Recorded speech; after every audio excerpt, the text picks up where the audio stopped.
Listo. Verán, entonces vamos a señalar, vamos a hablar un poquito acerca de la liquidez, la rentabilidad y el riesgo financiero. Estos conceptos, yo creo que alguien en la exposición hizo una exposición acerca de esto. Bueno, ya no lo recuerdo bien, pero eh, vamos a analizar cada uno de estos conceptos un poquito, ¿no? Es algo importante para continuar con el análisis de la actividad financiera.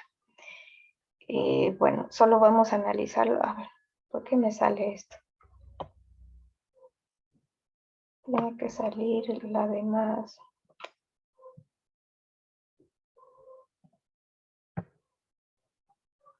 Aquí falta todavía una cosa.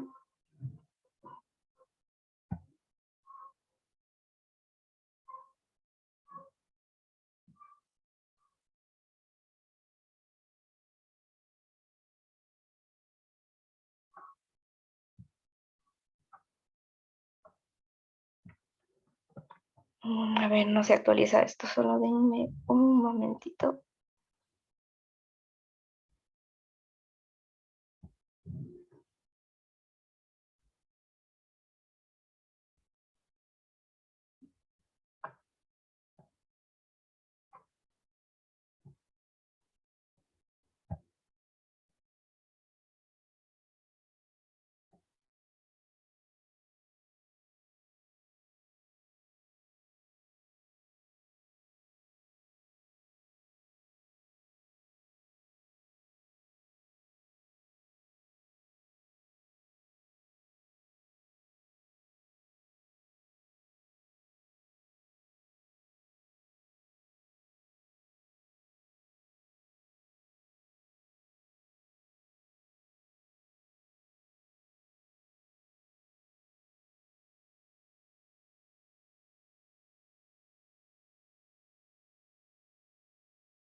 Ya, listo, gracias por la espera.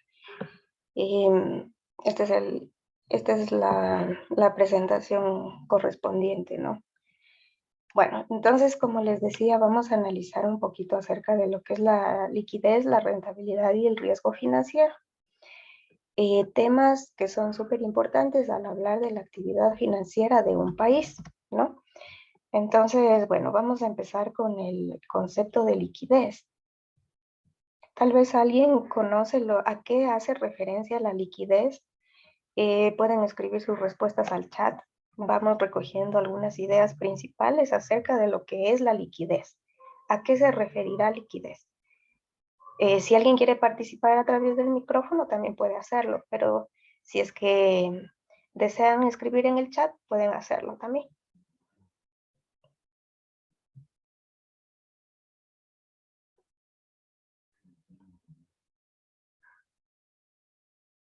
Economista, tal vez sería la cantidad de masa monetaria circulante en la economía. Sí, es correcto, Nicole. Muchas gracias. ¿Alguien, alguna idea adicional? Por aquí en el chat creo que alguien ya me coloca una respuesta. Es correcto. Ajá, muchas gracias. Nos ponen aquí que es la capacidad que se tiene para afrontar obligaciones. Eh, claro que sí, tiene que ver, pero mayormente cuando estamos hablando de capacidad para afrontar deudas, más estamos haciendo referencia a lo que es la solvencia. Pero de todas maneras, Sí, tiene que ver. También nos colocan la capacidad que tiene una persona o empresa con respecto a sus obligaciones financieras, la capacidad que tiene una entidad para obtener dinero en efectivo y así hacer frente a sus obligaciones a corto plazo. Sí, claro que sí. De hecho, todas las respuestas son correctas.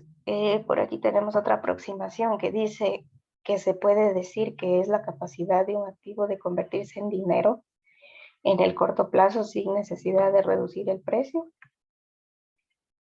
Es la facilidad con la que un activo puede ser convertido en dinero, la capacidad que tiene un activo en convertirse en dinero también. Sí, y finalmente tenemos otra participación que dice que es la capacidad de un bien de ser fácilmente transformado en dinero en efectivo. Sí, entonces tienen la razón. Todo lo que ustedes han escrito aquí es correcto.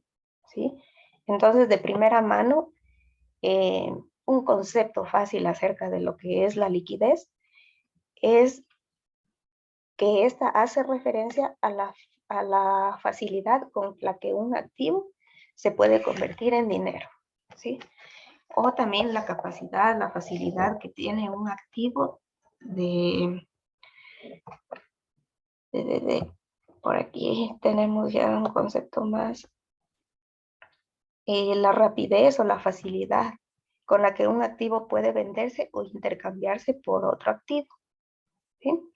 Entonces, lo que ustedes colocan ahí en el chat y la participación de Nicole son correctas, ¿no? Son correctas. Entonces aquí yo les coloco un poquito más, no un poco más, sino la misma definición que ustedes me acaban de dar.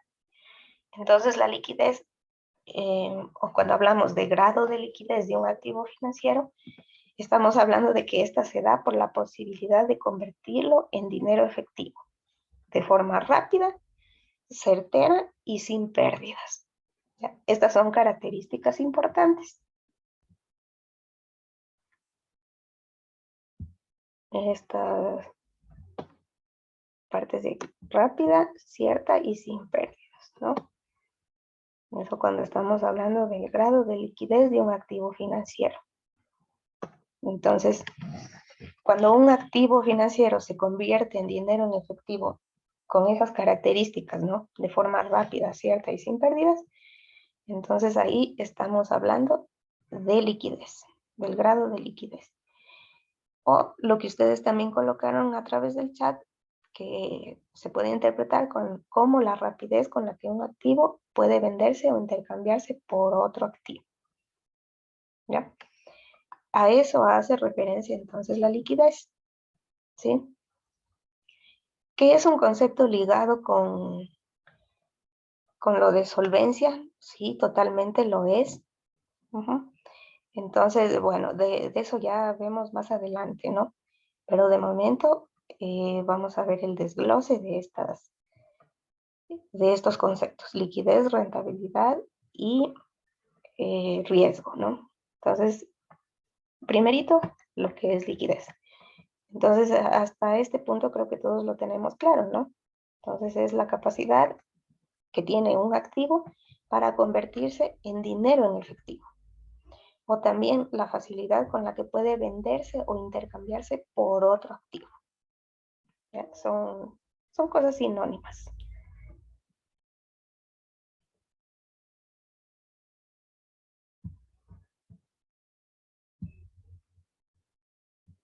Ya, el grado de liquidez, entonces, uno se puede dar cuenta del grado de liquidez de un activo financiero cuando éste se puede convertir rápidamente y sin pérdidas y de forma cierta en dinero en efectivo. ¿Ya? Esta es la primera idea acerca de la liquidez, la rentabilidad y el riesgo financiero. Entonces, una idea extra, casi me olvido de decirles, es que nos aparece estos conceptos de liquidez, rentabilidad y riesgo debido a que los agentes económicos, los agentes de una economía toman decisiones, ¿no? Toman decisiones. Estos deciden algún tipo de instrumento para endeudarse o colocar sus ahorros, ¿sí? De eso ya habíamos hablado también un poquito. Habíamos visto de que se puede ahorrar o se puede comprar ahorro, ¿ya? ¿De qué forma? Colocando el dinero en depósitos bancarios, comprando acciones, o adquiriendo bonos, etcétera. O sea, hay una infinidad de instrumentos financieros en los cuales los agentes deciden qué hacer, ¿no? Según sus necesidades. Si es que es endeudarse o colocar sus ahorros. Lógicamente, esta decisión nos conduce a un problema de elección, ¿no? El cual puede solucionarse a través de las ventajas que proporciona el instrumento. ¿Cómo sabemos, cómo nos damos cuenta de esas ventajas proporcionadas por los instrumentos financieros? Eso lo podemos ver a través de la liquidez, la rentabilidad y el riesgo. Esta es una idea que casi me olvido de decirles antes de empezar con la liquidez, ¿sí? Debido a ese carácter, entonces, decisivo, ¿no? A esas decisiones que tienen que tomar los agentes, de endeudarse o de colocar sus ahorros, entonces ahí es cuando nos aparece el problema eh, de la elección del instrumento financiero, ¿sí? Esta elección, lógicamente, se hace a través de las ventajas, o sea, revisar qué ventaja proporciona el instrumento. Y estas ventajas dan cuenta a través de la liquidez, la rentabilidad y el riesgo. O sea, de esa manera nosotros podemos conocer qué tan ventajoso es adquirir, endeudarse o colocar los ahorros de acuerdo a las ventajas, ¿no? Algún instrumento financiero. Entonces, la liquidez, la rentabilidad y el riesgo nos dan cuenta de las ventajas que tiene elegir algún instrumento financiero en específico, ¿sí? Por eso es lo que asoman estas tres cosas: la liquidez, la rentabilidad y el riesgo. Bueno, entonces ya habíamos hablado de lo que es liquidez, ya habíamos dicho de que es la facilidad de un activo financiero para convertirse en otro activo o de convertirse en dinero en efectivo, ¿sí? De forma rápida, cierta y también sin pérdidas. Esto es lo más importante.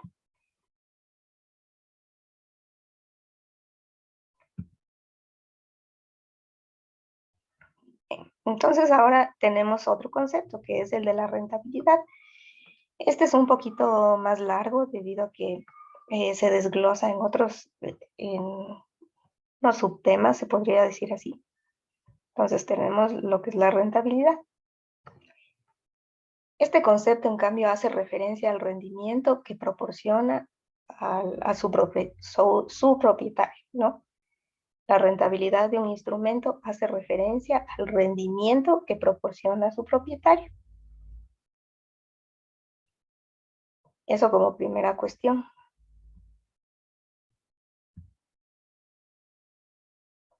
Esta ha sido entonces a qué se refiere la rentabilidad. En el texto ustedes van a encontrar el concepto, coloca ahí rentabilidad coste, ¿sí? Pero bueno, en realidad hace referencia a lo mismo. Aquí solo coloca la rentabilidad. Como les digo, en el texto aparece rentabilidad coste, pero es básicamente lo mismo. Es el análisis que se realiza en esta partecita.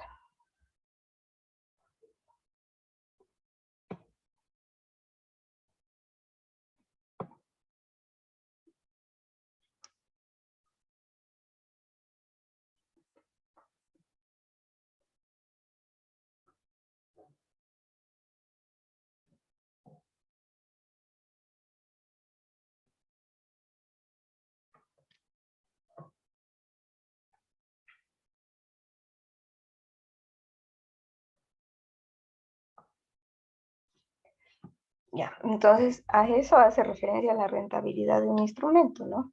Al rendimiento que proporciona su propietario. Entonces por aquí asoman otros conceptos también que se dice que los agentes, bueno, aquí tenemos dos cosas así súper puntuales, ¿ya? Que hay que tomar en cuenta. Primero vamos a tomar en cuenta los agentes que desean colocar el ahorro, ¿ya? Y también tenemos otra cuestión que en cambio son los agentes que desean comprar ahorro. Entonces lo voy a encerrar por aquí.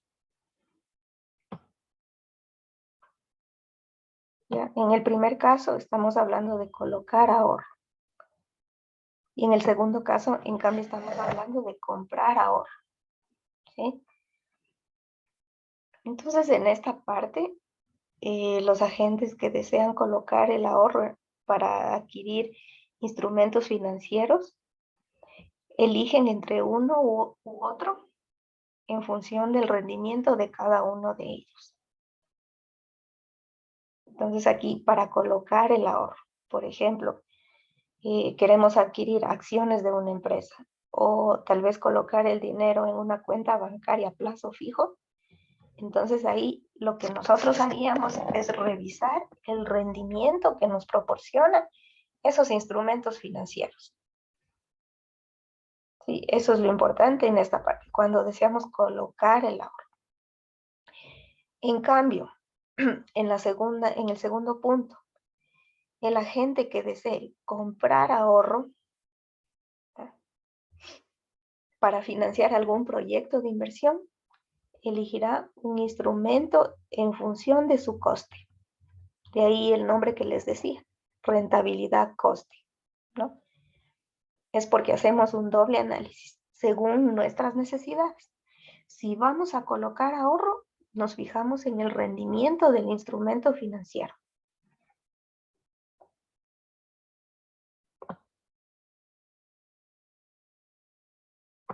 ¿Ya? Pero en cambio, si deseamos comprar ahorro, elegimos el instrumento en función de su coste. ¿Ya? Entonces, estos son los puntos en resumen más importantes. Si vamos a colocar ahorro, nos vamos a fijar en el rendimiento de los instrumentos financieros.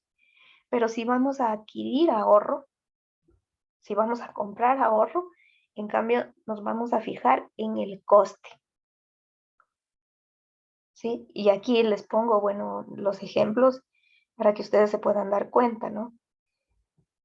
Al hablar de colocar ahorro en la adquisición de instrumentos financieros, estamos hablando de una compra de acciones de una empresa o de una cuenta bancaria a plazo fijo. Pero en cambio, cuando estamos hablando de comprar ahorro para financiar algún proyecto, estamos hablando de créditos bancarios, ¿sí? Ya, esto es lo que normalmente sucede, ¿no? Por ejemplo, cuando nosotros no tenemos los recursos necesarios, ¿no?, para empezar una nueva empresa. Entonces, ¿a qué acudimos? A los bancos, tal vez alguna cooperativa, mutualista, lo que sea, y optamos por un crédito bancario. ¿Ya? Esta vez deseamos comprar ahorro, ¿sí? Ya que no tenemos el dinero suficiente para nuestra nueva empresa, entonces nos vamos a endeudar. Para eso, para tomar esa decisión, para ver qué tan rentable es ese endeudamiento, que es lo que vamos a hacer, tenemos que analizar el coste. Es decir, tenemos que fijarnos en las tasas de interés, qué tan factible es que yo me endeude, ¿ya? Analizando todas las consideraciones que, no sé, a lo mejor a ustedes, a lo mejor es alguien por ahí, tal vez para empezar algún emprendimiento, algo así, ya lo sabe, ¿no? Por ejemplo, tasa de interés, plazos, la cantidad de dinero que se va a pagar a través de las cuotas. O sea, todo ese análisis es el que debe de hacerse cuando estamos hablando de comprar ahorro para financiar un proyecto de inversión. Ya. Entonces analizamos los costes, ¿no? ¿Qué tan conveniente es que nos endeudemos? ¿Qué tan factible es? Si resulta, no resulta, etcétera. Ese vendría a ser un análisis de los costes, ¿no? que nos va a causar este crédito bancario. Un ejemplo de eso, ¿no? En cambio, en el caso contrario, como ya les había dicho, era colocar el ahorro. ¿Ya? Para colocar el ahorro nos fijamos en el rendimiento. ¿Ya? Entonces ahí, bueno, es otro análisis también en el cual nosotros nos damos cuenta de que qué tan rentable es que compremos acciones de una empresa o que coloquemos el dinero en alguna cuenta bancaria, etcétera. ¿Sí? Entonces nos fijamos en el rendimiento. Eso es lo principal en estos dos puntos, ¿no? En estos dos análisis. ¿Qué pasa al colocar el ahorro y qué pasa al comprar ahorro? Lógicamente, después nos aparece este concepto de por acá, que es el tipo de interés. ¿Ya? Todo este análisis, ¿no? De rentabilidades, que si compran instrumentos, que si en cambio quieren financiar un proyecto de inversión y se endeudan, etcétera. Obviamente nos trae este concepto de aquí, que es el tipo de interés.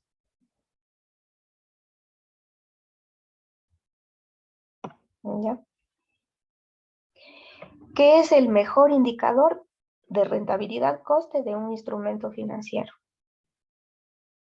Y no es más que el precio a pagarse por el uso del recurso financiero.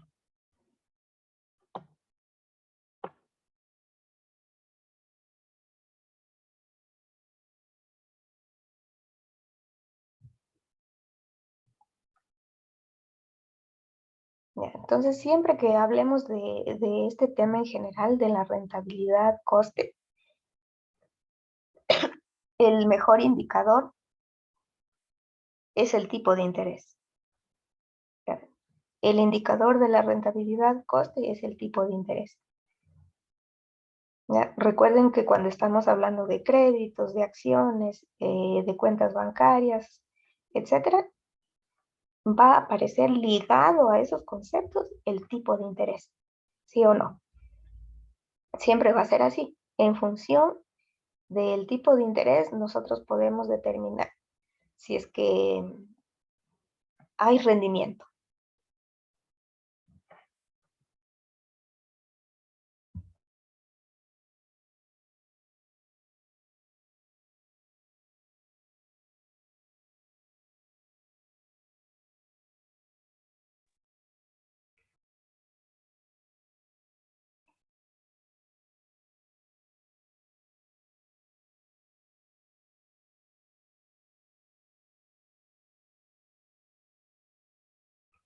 ¿Ya? Tal vez alguien tiene alguna pregunta hasta aquí.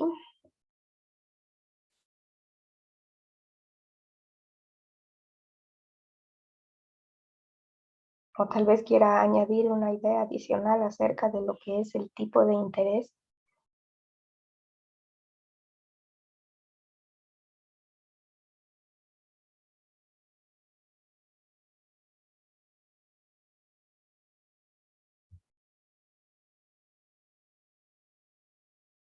¿Tipo de interés? Ajá, tal vez, no sé, alguna idea adicional.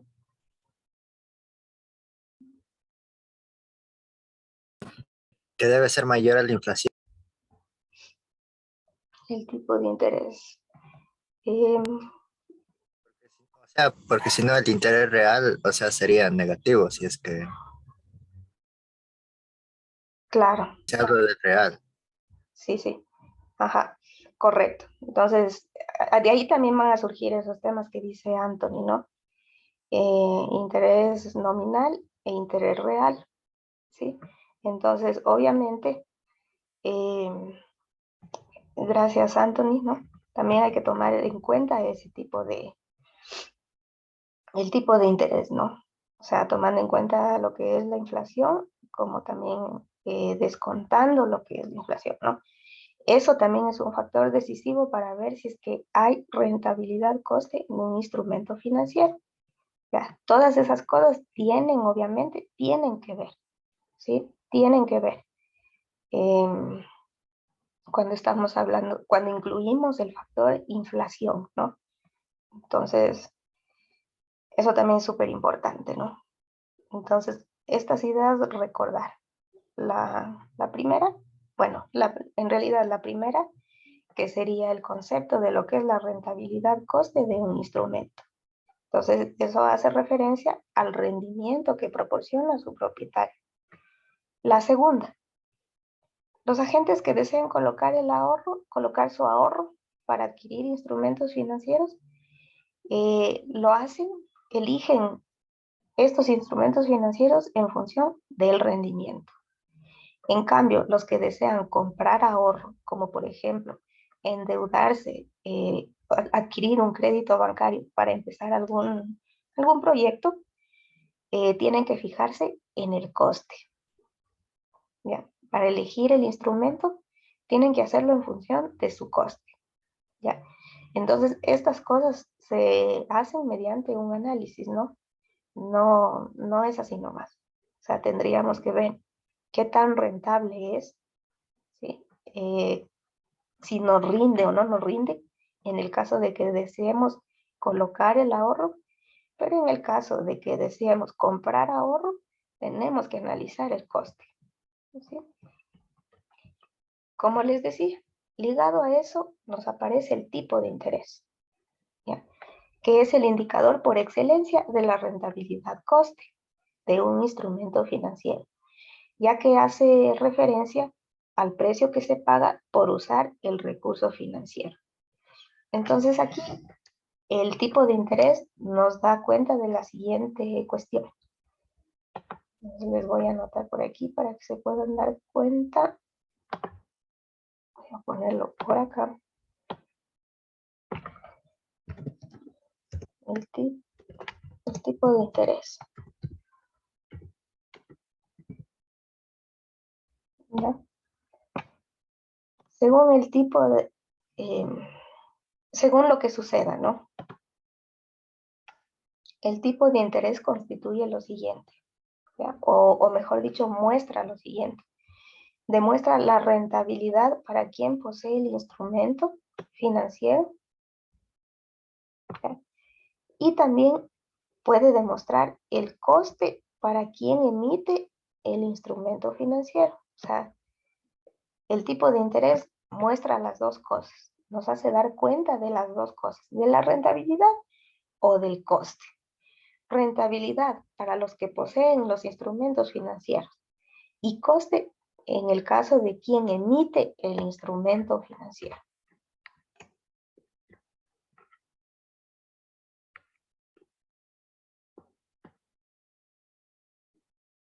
Entonces, por eso es importante, obviamente, analizar el tipo de interés.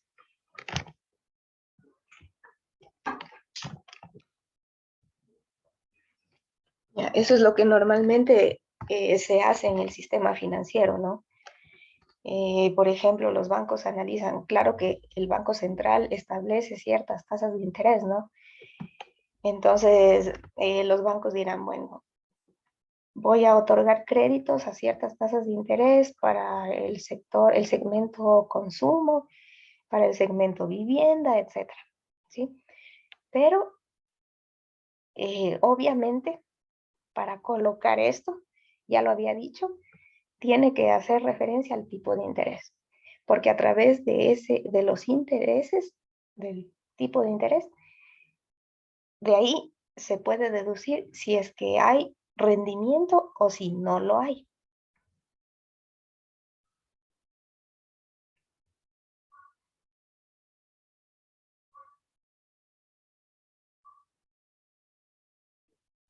Entonces, el tipo de interés es súper importante, ¿no? Ahí nos da cuenta, pues, de la rentabilidad o del coste. Ya, y según el interés que se aplique, pues ahí podemos deducir, como ya lo había dicho en esta última idea, si es que hay o no ganancia o rendimiento, ¿sí? Entonces, si es que alguien de aquí está interesado en comprar acciones de una empresa, obviamente lo primero que va a hacer es fijarse en qué tan rentable es la empresa, ¿no? Según las primeritas según las ventas que tengo, o sea, y al final la ganancia que obtienen las empresas. Luego de eso se va a fijar en el interés. ¿Ya? Si compro una acción a tal y su rendimiento se pueden verificar en un plazo determinado, ¿no? Con cierto porcentaje de interés, entonces ahí ustedes tomarán la decisión, sí, voy a ganar un cierto porcentaje. O sea, esa acción al final del periodo sí me va a proporcionar una ganancia. Entonces, con esas previsiones, ustedes decidirían comprar una acción. Pero si el tipo de interés, si es que el interés está muy bajo, si es que ven que a lo mejor no es lo más adecuado, entonces ahí ya se pueden tomar decisiones de no comprar las acciones de una empresa. Ya, así mismo pasa en los bancos. Si es que quieren colocar su dinero en pólizas, si es que los intereses están buenos, que al final de algún periodo les rinde, entonces deciden colocar. Pero si por el lado contrario ustedes ven que no, entonces simplemente dicen no, prefiero mantenerlo así en ahorro, ¿no? Normal, no como póliza.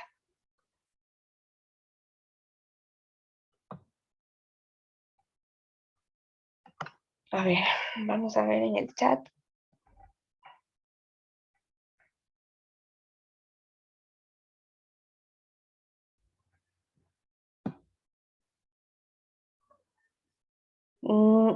A ver, Adrián, en realidad tendríamos que analizar muchos más factores, además de lo que usted aquí menciona, que dice debe existir más poder adquisitivo para que bajen las tasas.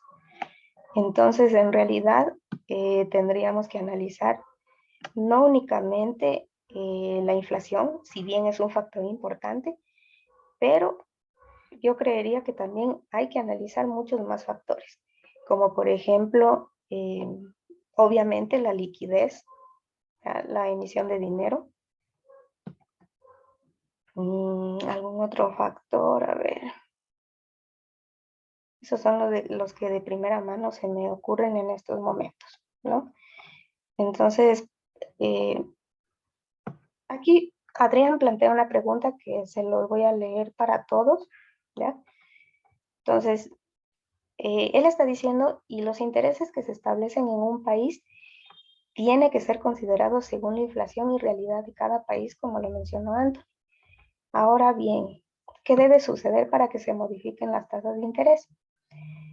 Debe existir más poder adquisitivo para que bajen las tasas. Entonces, como les decía, tienen que analizarse muchas más cosas. Aquí me coloca factor trabajo, obviamente, todo eso es, ¿sí? Entonces, no simplemente es que las autoridades pertinentes pueden manipular las tasas de interés a su antojo, sino que tienen que hacer un análisis en conjunto, ¿no? Un análisis macro de la economía, ¿ya? Entonces ahí, lógicamente, viene el factor trabajo, la liquidez de la economía, obviamente la inflación, tendríamos que ver también eso. Tiene mucho que ver también lo que es el poder adquisitivo, porque obviamente si es que estamos hablando de que interviene la inflación, recuerden que cada vez que aumenta la inflación, disminuye el poder adquisitivo del dinero, ¿ya? Entonces, para hablar de manipulaciones de las tasas de interés, lógicamente hay que analizar, añadir la inflación, pero también son otros factores. No únicamente podemos centrarnos en una sola cosa. ¿Sí?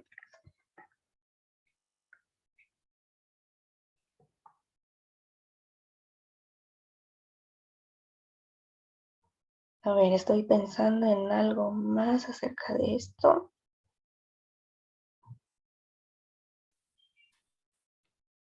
Economista, Sí. disculpe, y bueno, promoviendo aquí un poquito el criterio compañeros, ¿y qué tan factible es que vengan bancos extranjeros para otorgar créditos aquí en nuestro país? Eso permitirá que haya más competencia entre las entidades financieras, provocando a lo mejor que se reduzca quizás unos puntos menos en las tasas de interés, o de pronto no afectaría en nada en ese ámbito. Claro que sí hay algún tipo de afección ahí. Claro que sí se da. Si un banco extranjero, por ejemplo, viene, ¿ya? Por lo general los bancos extranjeros tienden a ofrecer tasas de interés más bajas, ¿sí? Entonces, ¿eso qué significaría? Si hay tasas de interés más bajas, por ejemplo, en el caso de los créditos bancarios, a lo mejor la gente se vea más motivada a endeudarse, ¿ya? A sabiendas de que el interés que va a pagar por ese crédito va a ser pequeño, ¿no? Entonces, a lo mejor haya un ligero repunte en la economía debido a esto, ¿no? Que la gente se va a endeudar eh, para empezar empresas, ¿no? Para tener emprendimientos. Entonces, por ese lado puede ser positivo. De que va a haber competencia entre entidades financieras, la va a haber, ¿ya? Puede ser que los bancos digan, no, me está quitando la clientela, ¿no? Entonces, a lo mejor pueda yo también bajar las tasas de interés, ¿ya? Pero también depende de lo que establezca el Banco Central, ¿sí? Pero de que va a haber competencia, la va a haber. O sea, sí se puede dar el caso, porque lógicamente es perder clientes. Eh, Se crearía una burbuja. ¿En qué sentido, Anthony?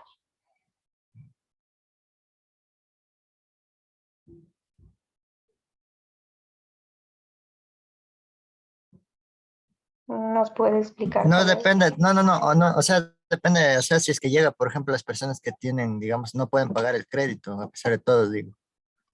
Ah, sí, esa es la parte negativa. Ajá. Sí, a pesar de todo, y de hecho, eso es lo que creo que pasó en el 2008 en 8 en Estados Unidos. Estados Unidos. Ajá, exacto.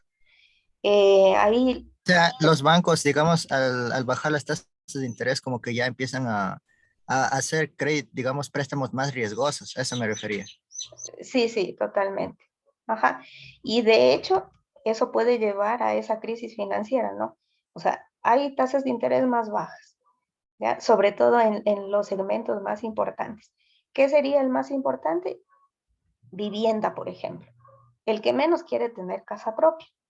Entonces, si está viendo que los bancos le están ofreciendo unas tasas de interés súper bajas, con unas facilidades, o sea, un poco más y solo le dice, toma el dinero para que te compres una casa y ya. Entonces, obviamente, todo el mundo va a acceder a ese crédito. Pero el peligro está ahí, como Anthony mismo lo dice, ahí hay riesgo, porque no se están asegurando de que la gente vaya a pagar. Entonces ahí es cuando se vienen esas burbujas, esas crisis financieras, ¿no? Que prestaron a quien sea, ¿ya? Prestaron a quien sea, a tasas de interés bajas y tanta cosa, pero no se aseguraron, no buscaron una garantía de que estas deudas sean pagadas. Y ahí es cuando empiezan los problemas. O sea, ya no, si no se recupera el dinero, ¿qué es lo que pasa? Crisis, déficit de dinero. Entonces, sobrevienen más problemas todavía como lo es la falta de liquidez, etcétera, son círculos viciosos de los que se va saliendo poquito a poco. O sea, de que se sale, ¿no? Pero las consecuencias sí son graves. ¿Ya? Ese sería el problema. Pero en general, y la idea más importante, rescatable del tema que sacó a relucir Adrián, es que si viene un banco extranjero a ofrecernos tasas más bajas, sí va a causar algo en nuestra economía. Va a causar competencia con los otros bancos locales, ¿ya? Puede ser que por un lado la gente se anime a endeudarse más, ¿ya? Fuera bueno que sean deudas productivas, por ejemplo, para crear nuevas empresas y tanta cosa, y no solo deudas de consumo, ¿ya? Que esas son las más peligrosas, ¿no? Porque ahí se va el dinero y fin de la historia. Pero en cambio, si van a ser dineros productivos, eso sería lo mejor, ¿ya? Pero también viene el lado negativo, que ya lo habíamos hablado, que puede ser que las tasas estén tan bajas que la gente acuda y se siga endeudando, siga, así, y en algún punto a lo mejor ya no tenga cómo pagarlo. Eso ya es crisis, ¿ya? En un inicio, para reactivar la economía, suele recurrirse a bajar las tasas de interés, ¿ya? Pero por largo tiempo no creo que sea lo más aconsejable.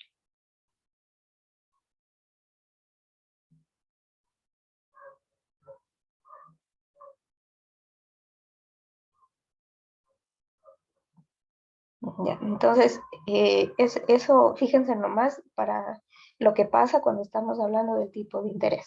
A través de eso, nosotros entonces ya nos podemos dar cuenta de qué tan rentable o no rentable sería hacer cualquiera de las dos opciones. No, perdón, qué tan rentable sería colocar el ahorro o qué costes vienen al comprar ahorro, ¿sí? Esas son las cosas que nos posibilitan las tasas de interés, ¿ya? Que es el indicador de la rentabilidad coste de un instrumento financiero, ¿ya? A la final, ese tipo de interés determina si ganamos al hablar de rendimiento, ¿no? Si ganamos al comprar una acción, al crear una póliza, etcétera, o si es que nos endeudamos, ¿qué es lo que va a pasar, no?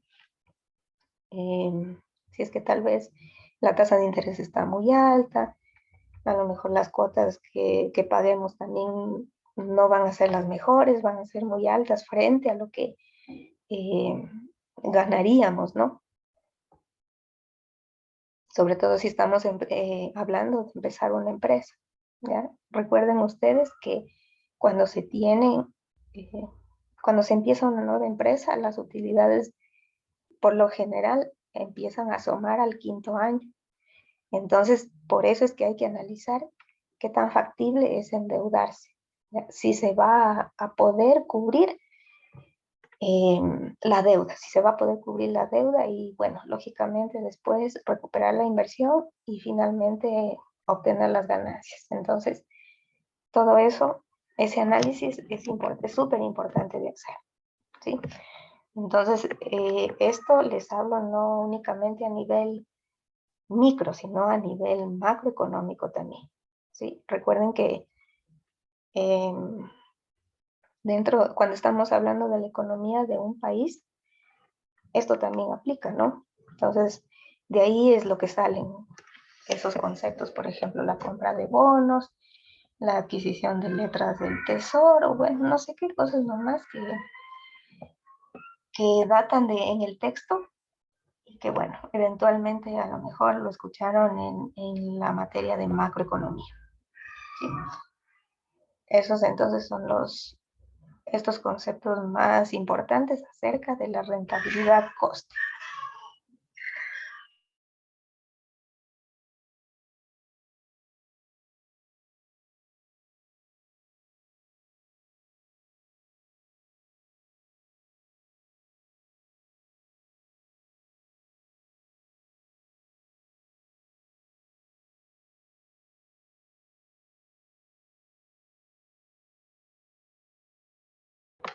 Listo. Entonces, verán, ahora en cambio viene la tercera cosa, que es el riesgo, ¿sí? Entonces, para decidir o elegir cuál es el mejor instrumento financiero, tenemos que analizar estas tres cosas, ¿no? La liquidez, la rentabilidad y el riesgo, ¿ya? Conceptos que han ido saliendo poco a poco y que todos a la final están interrelacionados, ¿no? Entonces, ¿a qué se refiere el riesgo? El riesgo no es más que la probabilidad de que un instrumento financiero pierda valor. Ya, algo que también ya mencionaron los compañeros. Ya hablamos por ahí de pérdidas de valor y aquí más que nada estamos hablando de probabilidades, ¿no? Hay que recordar que cuando estamos hablando de riesgo, estamos hablando de cosas inciertas, ¿ya? Si bien se puede hacer por ahí alguna previsión, de todas maneras nada es certero aquí, ¿ya? Aquí juega un papel súper importante lo que es la incertidumbre, ¿sí? Nadie podemos saber el futuro, ¿ya? Entonces, hay algunas cosas importantes también dentro del riesgo, como es que este depende de la garantía que ofrezca el emisor para hacer frente a la obligación de pago contraída, ¿ya? Justo lo que hablábamos en antes. Si un banco empieza a dar créditos a diestra y siniestra, sin buscar la garantía de que este consumidor pague, ¿ya? Simplemente ahí estamos hablando de riesgos altos, ¿sí? Porque no se están arriesgando demasiado a que alguien no pague. Entonces eso ya es pérdida de dinero, ¿sí? Entonces el riesgo depende de la garantía que ofrezca el emisor para hacer frente a la obligación de pago contraída, ¿sí?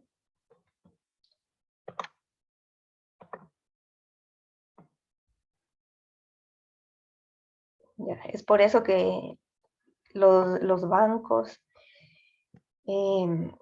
digámoslo a nivel micro, y a nivel macro, por ejemplo, cuando Ecuador decide pues, pedir dinero prestado a algún otro país, por ejemplo a China, ¿sí? Para financiar su deuda pública, etc. Entonces, ¿qué es lo que hace?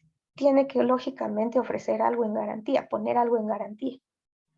Entonces, en el Petróleo. caso, sí, alguien quiere, creo que quería opinar.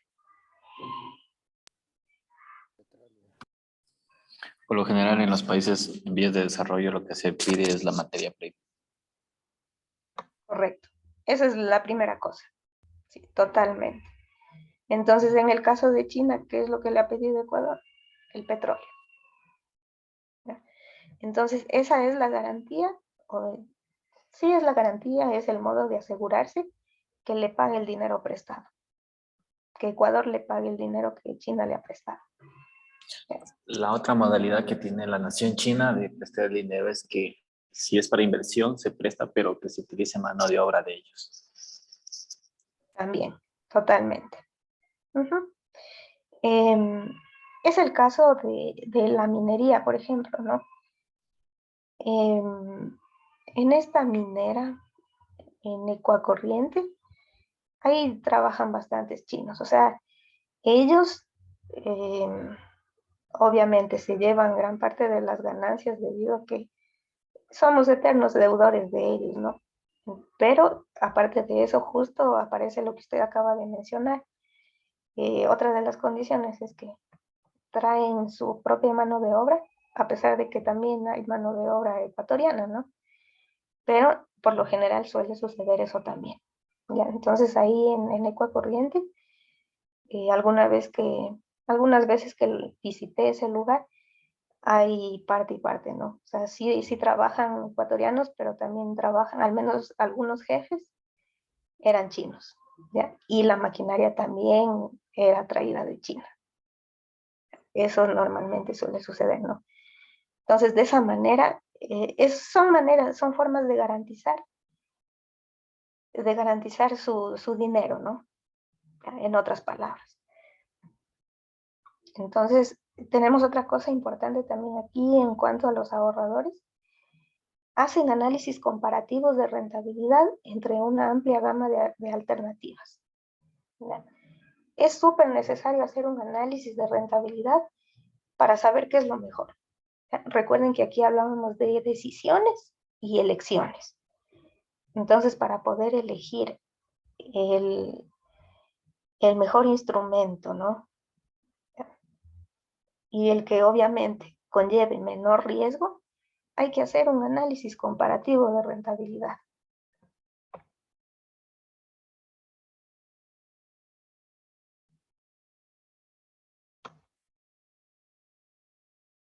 Y lo último, e importante también cuando hablamos de riesgo, era lo que les mencioné primerito.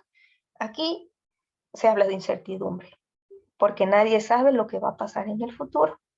Entonces, a pesar de que aquí se dice que hacemos un análisis, que si hay riesgo, que si no hay riesgo, que no sé qué, nada es garantía de que el rendimiento coincida con las previsiones. ¿Ya? Puede ser que veamos alguna empresa, bueno, vamos a querer alguna acción, por ejemplo, y que veamos que es lo más rentable posible. ¿Ya? Entonces decidimos invertir, comprar una acción, por ejemplo, ¿no? Pero ¿qué puede suceder? Puede suceder que de la noche a la mañana cae el precio de las acciones, perdón, caen los rendimientos. ¿Ya? Entonces, puede ser que se revisaron las previsiones y se decía, no, pues esta empresa a lo largo del tiempo siempre va a estar en ganancias. Pero puede suceder que el rendimiento de las acciones caiga por alguna cuestión. Todo puede suceder. Esto es algo incierto. Si sucede algo como algún shock, alguna cosa en la economía, ¿ya? Puede ser que la empresa disminuya sus utilidades, algo le suceda, ¿no? O también se puede deber a que ya no se demanda mucho de ese tipo de producto que está enfocado a la empresa. Ajá, puede suceder también eso, totalmente. ¿Sí? Entonces, nada coincide con lo previsto. Aquí la incertidumbre siempre va a estar a la orden del día. ¿Sí? Por lo tanto, el riesgo es algo que nunca vamos a conocer a ciencia cierta, ¿sí? A pesar de que se hagan las mejores previsiones. Entonces, surgen aquí dos temas también, que es el riesgo de mercado y el riesgo crediticio. O sea, dos tipos de riesgo, ¿sí? Que es a ver, pero antes quería que tomen en cuenta esto que es súper importante, la incertidumbre. Cuando hablamos de riesgo, hablamos de incertidumbre totalmente. Y hablamos también de que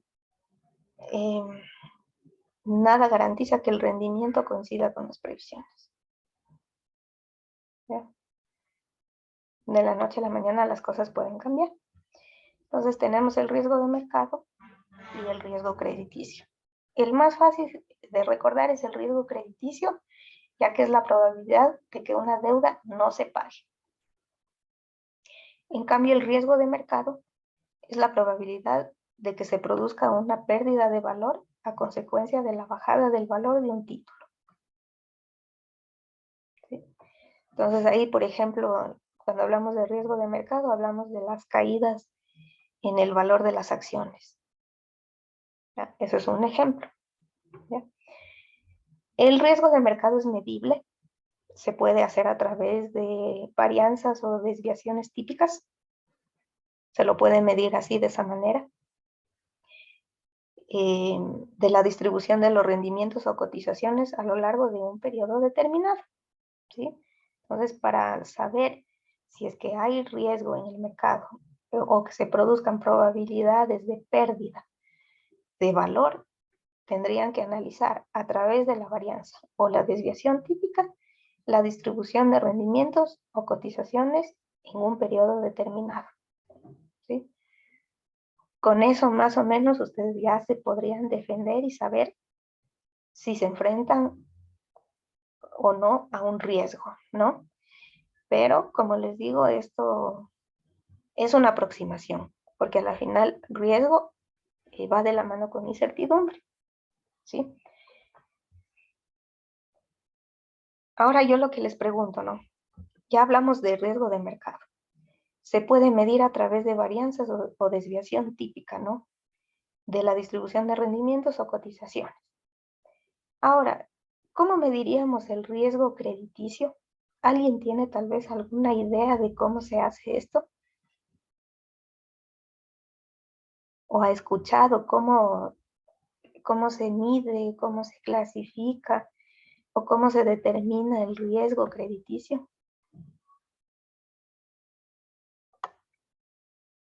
Ya, el de mercado ya usamos estadística, varianza o desviación típica de la distribución de rendimientos o cotizaciones en un periodo determinado, súper importante. Pero en cambio ahora el riesgo crediticio.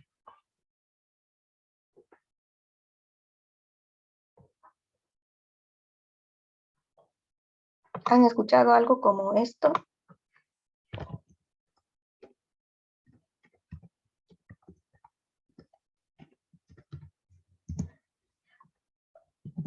Estándar. Solamente el común, en general común, el que se hace, el riesgo, perdón, los créditos que se hace uno como persona natural. De esos de ahí sí he escuchado yo.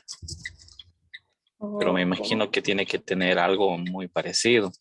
Por ejemplo, en los créditos personales, lo que se hace es un análisis de los ingresos, de los egresos, cuál es la liquidez, cuál es de pronto los patrimonios que tiene esta persona, para en base a eso, pues ver qué tan riesgoso es o no que esa persona pueda pagar las obligaciones financieras. Correcto. Y me imagino que algo muy parecido debe ser con la empresa. Si la Sí. empresa tiene patrimonio como autos, qué sé yo, galpones o algún lotizaciones o algo, cuál es la liquidez que tiene de acuerdo al año anterior y sucesivamente. Ajá. Sí, eso es correcto, totalmente correcto, ¿sí? Entonces, lógicamente se tienen que utilizar otros mecanismos, ¿no? Entonces ahí se pueden tomar en cuenta, como Adrián mismo lo dijo, se toman en cuenta, por ejemplo, para medir el riesgo crediticio, el nivel de ingresos, el nivel de egresos. En general, se podría decir el nivel de vida de una persona, ¿no? Ahí le analizan si es que utiliza tarjetas de crédito, con qué frecuencia lo hace, cuáles son sus patrones de consumo, etcétera. ¿Ya? Y por aquí también es lo que se llama y lo que me pone aquí Sara, calificación en el buró de crédito. Ya, eso es, en otras palabras, ¿sí? Entonces ahí es lo que viene esto que yo les anoto aquí, que dice Standard & Poor's, ¿ya? Esta parte, esto de Standard & Poor's, establece ciertas calificaciones, ¿no? Entonces, por ejemplo, ustedes habrán escuchado que hay entidades crediticias que tienen calificación AAA o también tienen AA más, algo así, creo que es. Doble A más, sí. Y hay calificaciones así, ya. Lo mismo aplica para las empresas, lo mismo aplica para las personas, ¿sí? Entonces, según eso, se puede ya saber el riesgo crediticio. Entonces, si es que se encuentra con clasificaciones, por ejemplo, C, ya estaríamos hablando de unas capacidades de pago a lo mejor no tan buenas, ¿verdad? Porque las principales son las AAA, todas las que daten de A y B también creo que admite. Pero ya cuando estamos hablando de clasificaciones más adelante, ya no, ya estamos empezando a hablar de riesgos. ¿Ya? Riesgo de impago. ¿Sí? Entonces, Standard & Poor's, también hay otra, se me fue el nombre, se me fue el nombre, hay otra entidad también que nos establece este tipo de cosas. Moody's. Uh-huh. Ya, entonces estas agencias, a ver, estas agencias son las que nos dan idea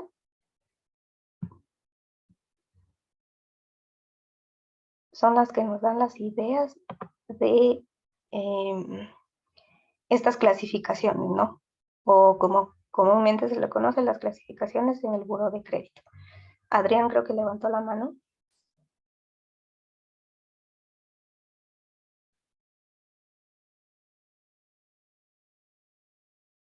Quería preguntar algo, Adrián, tal vez, que vi que levantó la mano.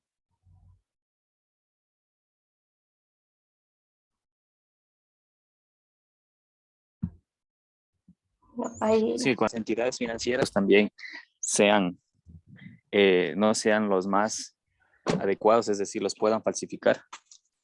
sí. Ujú. Algo como lo que sucedió en el 2008 en Estados Unidos, que de hecho parte de eso fue que ellos ponían que tenían un buen historial crediticio AAA, pero les metían AA, pero les metían B y C. Ujú. Sí, eso también ya es otra cosa, ¿no? Y justo también aquí viene otra cuestión, y es que se puede incurrir justamente en lo que usted acaba de decirnos, ¿no? Que pueden ser clasificación C y sin embargo se aparecen como A. ¿Ya? Eso es falso. Entonces ya se podrán imaginar las consecuencias que esto tiene, primera cosa. Segunda cosa, también viene lo que normalmente se dice como, a ver, esta idea em, necesariamente pueden aparecer clasificaciones así como triple A. Eso nos puede decir que la empresa o la entidad financiera es súper solvente, pero en realidad detrás pueden haber cosas que no estén acorde con esa calificación triple A. ¿Ya? Por ejemplo, eh, en el caso, vamos a un caso un poquito más micro, ¿no? En el caso de alguna persona, ¿no? Algún cliente de algún banco. Puede aparecer como un cliente clasificado como triple A, o sea, alguien que tiene para pagar sus deudas, o sea, que donde el riesgo es mínimo. ¿Ya? Pero no necesariamente significa que este cliente sea solvente. ¿Ya? ¿A qué me refiero con eso? A que, por ejemplo, vamos a suponer que el cliente, sus ingresos mensuales sean de $800, ¿ya? Y que tenga por ahí algún crédito. Con esos $800 buenamente le puede alcanzar para pagar la deuda. ¿Ya? Es decir, eh, el riesgo de impago es mínimo, ¿no? Porque, bueno, es responsable, etcétera, es confiable, tanta cosa. ¿Ya? Pero no necesariamente es solvente. ¿Ya? No es una garantía de solvencia que este cliente sea considerado triple A. ¿Ya? Porque, por ejemplo, si es que estamos hablando de adquirir otra deuda para algo más grande, por ejemplo, adquirir una casa en el barrio más exclusivo de la ciudad, ¿ya? Una casa que valga, por ejemplo, $300,000. Entonces ahí, a pesar de ser un buen pagador y todo eso, con esos ingresos mensuales de $800 y endeudarse para comprar una casa de 300,000, eso ya le convierte en no solvente, ¿ya? A pesar de estar clasificado como triple A. ¿Ya? Entonces, estas clasificaciones no son garantía de solvencia, ¿sí? Esto tienen que recordar. Pocos serán los casos donde sí, esta triple A o la doble A más nos indiquen que aparte de ser buenos pagadores, de que no incurran en problemas de deudas impagas y todo eso, también sean solventes. ¿Ya? Pero en algunos de los casos puede suceder eso, de que pueden ser muy buenos pagadores, pero no necesariamente significa que sean solventes. ¿Ya? Esa es una explicación que creo que viene en el siguiente cuadro. Entonces, estas agencias son las que establecieron estas calificaciones, ¿no? Triple A, triple C, doble A más, etcétera. Standard & Poor's y también Moody's. ¿Sí? Estas agencias lo han establecido de esa manera. ¿Sí? Así es más o menos como se mide el riesgo crediticio o lo que se conoce también como la calificación en el buró de crédito. ¿Sí? Que aplica no solamente para personas, no solamente a nivel micro, sino también ya cuando estamos hablando de entidades crediticias, entidades financieras, o sea, a nivel macro. Sí, normalmente suele suceder eso. Ajá. Cuando quieren acceder a los créditos, sí. O sea, normalmente sucede eso, que dicen que son muy responsables, pagan, etcétera, pero en cambio ya en términos de solvencia ya es otra cosa. Así es que estaríamos hablando de solventes, ya serían las personas que en ese caso tienen mucho dinero, o sea, de ese dinero del cual es posible comprar una casa o un carro de los caros, pero ya con efectivo, o sea, así de fácil. Ya, a eso más bien podríamos llamarle solvencia.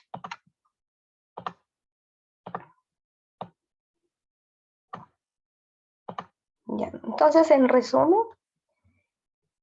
y para dejarles descansar un ratito porque me he alargado demasiado en el tiempo, en resumen, con estos 3 puntos, estamos hablando de que se interrelacionan. Liquidez, rentabilidad y riesgo van de la mano. No son conceptos independientes, ¿sí? Se interrelacionan. Entonces, la rentabilidad de un instrumento financiero será mayor cuanto mayor sea el riesgo y menor la liquidez del mismo.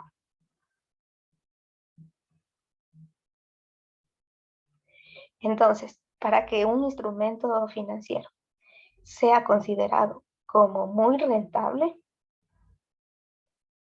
el riesgo que conlleva tiene que ser mayor y la liquidez tiene que ser menor, ¿sí? Parece una locura, ¿no? Pensar en que para que sea más rentable tiene que haber más riesgo. Ya, parece una locura, pero normalmente no lo es, ¿sí? A veces se dice que cuanto más el que no arriesga no gana, ¿no? Entonces a veces hay instrumentos financieros que tienen un riesgo bastante grande, pero asimismo de grande es la probabilidad de ganar, ¿sí? Porque puede ser que, por ejemplo, en la compra-venta de acciones, puede ser que compremos acciones justo en el momento que cae abruptamente los precios, ¿no?, de las acciones. Pero de buenas a primeras hay un repunte que llega a un pico máximo. Entonces, ese es el riesgo, ¿no? Hay caídas estrepitosas como también subidas bastante buenas en los precios, ¿no? Entonces, eso nos puede llevar a una ganancia, a pesar de la tremenda incertidumbre que tenemos que manejar. Otra cosa también hay, y es que el dinero en efectivo es el activo más líquido, obviamente, pero tiene menor rentabilidad y riesgo. ¿Por qué se dice esta parte de aquí? ¿Alguien tal vez desea realizar el razonamiento de este enunciado? El dinero en efectivo es el activo más líquido, pero es el que presenta menor rentabilidad y menor riesgo.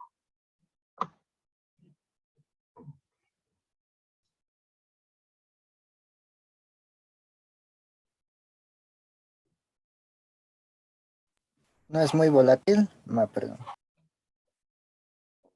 Sí, se podría decir así. Volátil, por ejemplo, en el sentido de que Varianza, variabilidad.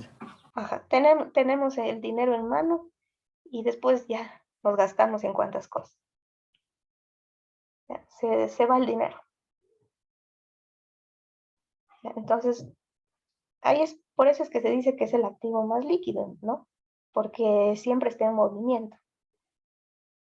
Un rato lo podemos tener al dinero en mano y de un momento a otro ya no está, ya, debido a todas las cosas que a veces se tienen que hacer, ¿no? Eh, pagar un montón de cosas, adquirir, por ejemplo, varias cosas, ¿no? Consumir varias cosas, por ejemplo, los alimentos, la vivienda, etc. ¿Ya? Es el activo más líquido, está en movimiento, ¿sí? Pero tiene menor rentabilidad y menor riesgo. ¿Ya? Aquí no hay ningún riesgo, aquí simplemente se compra, ¿ya? Cuando se tiene el dinero en efectivo se adquieren bienes y servicios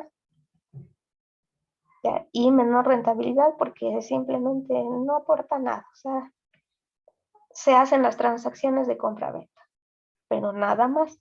No es lo mismo que las acciones, por ejemplo, no es lo mismo que tener el dinero depositado, una cuenta bancaria a plazo fijo, ¿ya? Ahí tenemos el dinero que no es tan líquido, ¿ya? Porque no está corriendo, simplemente está estancado, ¿ya? Pero en estos casos, por ejemplo, en el de las pólizas, en el de las acciones, el dinero está estancado ahí, pero en cambio los rendimientos son los que nos hacen ganar, ¿no? A pesar de que haya un riesgo un poquito grande, ¿ya? Pero la rentabilidad es buena, porque gracias a las tasas de interés se puede hacer que crezca ese dinero. Pero en cambio, cuando tenemos dinero en efectivo, solo es eso, tenerlo en nuestra billetera, en nuestra cartera, etcétera, nada más. Por eso se dice que es el activo más líquido debido a que está corriendo en nuestro medio, en la economía, fluctúa, se mueve de un lado para otro en las transacciones, ¿no? Compra-venta. Y por ese motivo no hay ningún riesgo ni tampoco presenta menor riesgo, por decir, y menor rentabilidad. En fin, lo que hay que hacer es, lo que es adecuado es referirse o ir a algún análisis para saber o tener una idea un poquito más certera de lo que es la liquidez, la rentabilidad y el riesgo de un instrumento financiero. Entonces aquí lo que sugiere el texto es analizar a través de un promedio general o un indicador de medida entre diferentes instrumentos. Y según eso, entonces ya nos podemos dar cuenta de qué es lo más adecuado, ¿no? ¿Cuál es el instrumento más adecuado tanto para comprar ahorro como para ofrecer ahorro? ¿Sí? Entonces, estos análisis son importantes. Liquidez, rentabilidad y riesgo. Hacerlo así nomás de forma empírica no sirve. Es mejor tener algún análisis, ¿sí? Entonces, por eso es que hay gente que muchas de las veces se especializa, perdón, en esto, ¿ya? En esto de la compra y venta de acciones, ¿ya? Las participaciones en las bolsas de valores, por ejemplo, etcétera, ¿sí?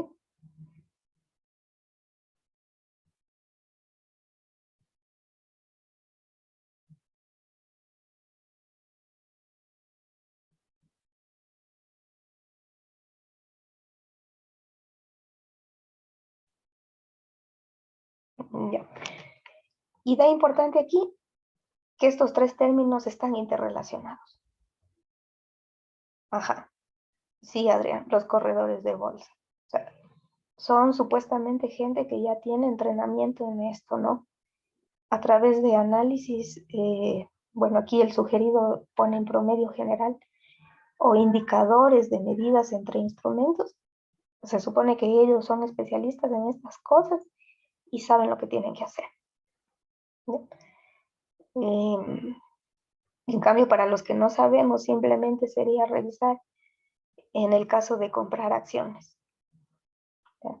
Por ejemplo, sería de ingresar a la super de compañías y ver cuál ha obtenido las mayores utilidades y cuál ofrece el mayor rendimiento cuando se compran las acciones. Pero ya nada más. En cambio, los corredores de bolsa se supone que tienen una idea más clara de cómo hacer esto. Yo creo que sí se puede acudir o sí se puede pedir asesoría a ellos, ¿ya? Para conocer más a ciencia cierta cómo hacer estos análisis y arriesgarse a comprar, por ejemplo, alguna acción.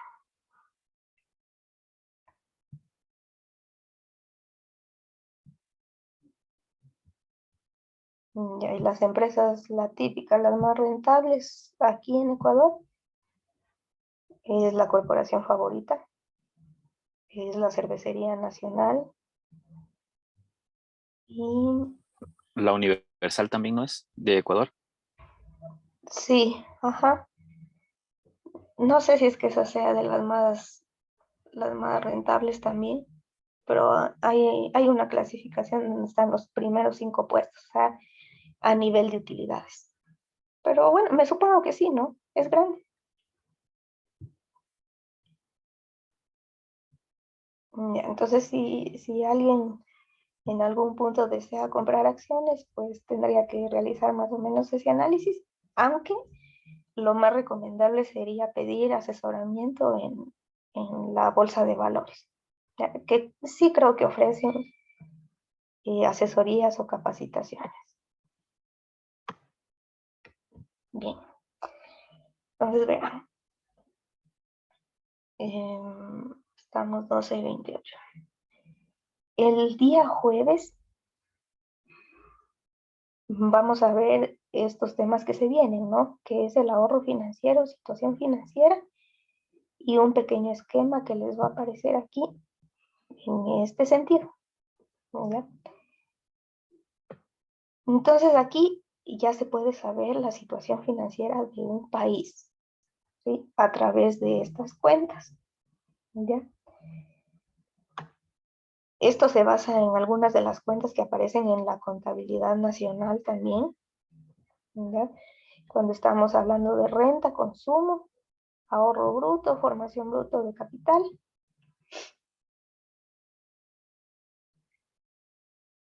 Sí, Adrián, totalmente. Al menos en los últimos tiempos, las tecnologías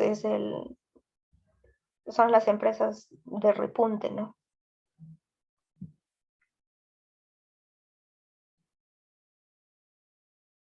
Yo creo que ahí más bien estaríamos hablando de países, por ejemplo, Japón, empresas de Estados Japón, Unidos. de Estados Unidos, de China, India también creo. Ajá, sí, pero bueno, a nivel local seguimos en cambio en esas otras empresas, ¿no? En las que les mencioné a muy breves rasgos. Bueno, entonces verán, este es un esquema del ahorro y la situación financiera, ¿sí? Esto nos puede decir si es que un país tiene recursos de capital, ¿ya? Y según eso, en qué situación financiera se encuentra, ¿no? Si es que el ahorro financiero es positivo o es negativo. Entonces, de ahí se puede deducir su necesidad de obtener financiamiento o si más bien está en una posición de prestamista, ¿ya? A través de estas cuentitas. Pero eso es lo que quiero hablar con ustedes la siguiente clase, debido a que ahora creo que les bombardeé con muchos conceptos aquí. Entonces, más bien, esto lo vamos a ver en la siguiente clase. Pero lo que sí, les voy a dejar una pequeña tarea, porque esto creo que fue una lectura que alguna vez les sugerí, pero en realidad no hicimos nada. Entonces, verán, hay una lectura por aquí que es el impacto de los flujos financieros ilícitos que escapan de Ecuador, ¿ya? Entonces, eh, no sé si recuerdan que nosotros hablábamos de la necesidad de que se lleve en el país una actividad financiera controlada, ¿no? Obviamente, toda actividad financiera está controlada por un banco central, ¿sí? Y tenemos pues los diferentes componentes, ¿no? La entidad de control, el Banco Central. Pero las entidades que componen esta actividad financiera, pues son los bancos, las cooperativas mutualistas, algunas entidades que alguien detalló muy bien en alguna de las exposiciones. O sea, es un tema que ustedes sí lo tocaron y lo hicieron bastante bien. Ya. Entonces ahí nosotros notábamos que había una necesidad concreta de registrar todos estos flujos financieros, todos estos movimientos financieros para tener una actividad financiera en orden, ¿no? Sería lo ideal en una economía, ¿sí? Pero también pueden surgir cosas ilegales, ¿ya? Entonces, obviamente, va a aparecer flujos financieros ilícitos, ¿ya? Entonces, en esta lectura ustedes van a encontrar de qué trata todo esto. O sea, ¿cuáles son los flujos financieros ilícitos? Aquí, bueno, provienen de actos de corrupción, contrabando de bienes, tráfico de personas. Ya se podrán imaginar qué tipo de actividades ilegales producen estos flujos financieros ilícitos. Entonces, ¿cuál es la tarea que vamos a hacer con esta pequeña lectura? ¿Sí? Porque no es muy larga. Simplemente aquí les da una explicación de qué es lo que sucede, cuál es el impacto de estos flujos ilícitos, ¿no? Que salen del Ecuador. Van a leer y van a extraer las ideas principales, ¿ya? Y como siempre lo hemos hecho, lo van a representar en algún esquema, ¿no? Pueden hacer un mapa mental, un mapa conceptual, lo que ustedes quieran, ¿sí? Vamos a trabajarlo, por favor, de forma individual esta vez, ¿ya? Entonces les voy a habilitar el EVA para que puedan realizar la entrega durante todo este día. Queda habilitado en el enlace.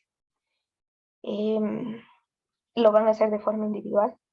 Entonces van a leer este artículo y van a extraer las ideas más importantes, ¿ya? De lo que pasa cuando salen flujos financieros ilícitos del Ecuador, ¿ya? Entonces aquí van a encontrar la explicación de dónde provienen estos flujos ilícitos, qué es lo que pasa, las cifras, cómo afecta también a otros países, etcétera, ¿sí? Entonces van a extraer esas ideas y brevemente. Tienen que ser ideas concretas, ¿sí? Las ideas más importantes que a ustedes les ayuden a darse cuenta del tema principal, que es cómo impacta estos flujos ilícitos que escapan de Ecuador. De ese modo, ustedes se van a poder dar cuenta de la importancia de que exista una actividad financiera adecuada en un país, ¿ya? Que si bien se sale de las manos el control de estos flujos ilícitos, ¿ya?, que en cualquier economía de alguna u otra manera lo va a haber, ¿ya?, siempre va a haber este tipo de ilegalidades, pero de esa manera ustedes se van a dar cuenta de la importancia que tiene la actividad financiera y bueno, aquí se analiza un poco más el lado negativo de esto, ¿sí? Entonces recuerden, esto es de carácter individual. Van a pegar esta lecturita entonces, van a representarlo en cualquier esquema que ustedes deseen. Puede ser un mapa mental, etcétera. Lo que su creatividad les dicte, ya en eso no hay ningún problema. Lo suben al EVA. Está disponible esta actividad solo hasta el día de hoy, ¿sí? Entonces procuren, por favor, no atrasarse en las entregas, ¿ya? Eso por un lado. Sí, totalmente. Puede ser infografía, puede ser cualquier tipo de representación que ustedes quieran, ¿sí? Con tal de que puedan extraer las ideas súper importantes de esta temática, ¿sí? Porque nosotros hasta ahora hemos estado hablando solo de cosas legales, o sea, cómo es la actividad financiera, ¿no? Pero en cambio también aquí hay otro análisis adicional que es lo ilegal, o sea, los flujos financieros ilícitos. Sí, les voy a dejar abierto hasta la medianoche, ¿sí? Para que lo puedan realizar. Queda abierto el enlace, entonces hasta la medianoche tienen toda esta tarde para que realicen esta actividad, ¿sí? Es de carácter individual. Puede ser infografía, esquema, mapa conceptual, mapa mental, etcétera. No hay ningún problema. Ya, eso les quería avisar. Y lo único que quería decirles en cuanto al proyecto, algunos creo que han aprovechado las semanas de receso que tuvimos para ir aplicando los cuestionarios y todo eso. Entonces, eso está muy bien. Y creo que me falta de firmar algunas personas. Creo que ya le firmé a la mayoría el plan de trabajo. Pero hoy mismo les acabo de firmar a las personas que me faltó de firmar y con eso entonces ya cerramos esta primera entrega que ha sido el plan de trabajo. ¿sí?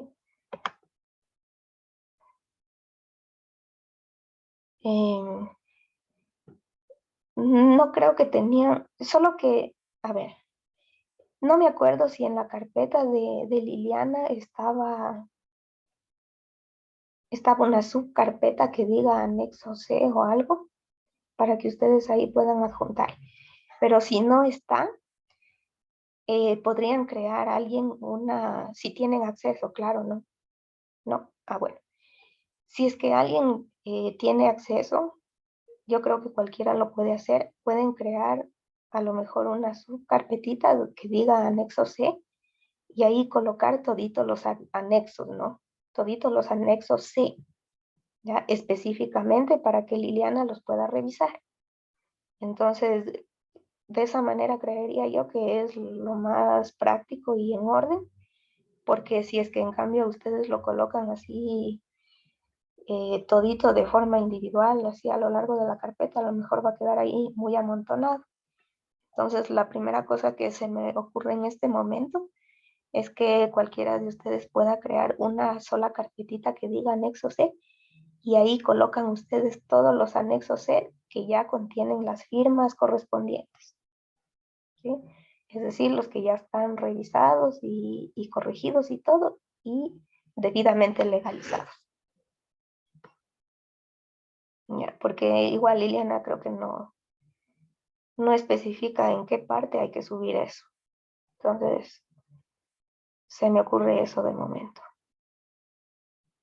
Ya, solo eso les quería decir. Entonces ya les firmo a los que me faltan. Creo que me faltan solo unos pocos.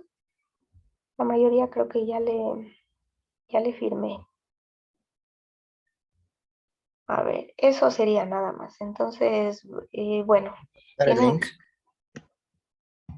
perdón. lectura, para resumir, esa que está ahí en la pantalla. Ay, sí. Disculpen. Casi me olvido de compartirles la lectura.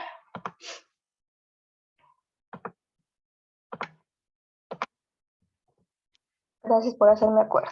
Ya. Entonces en el chat tienen ustedes el link. De todas maneras lo volveré a colocar en el grupo de WhatsApp por si acaso.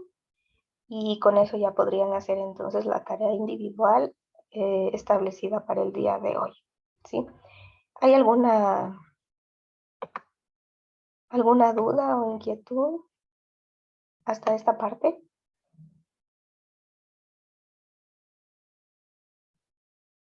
Ya, si no, entonces nos veríamos el día jueves.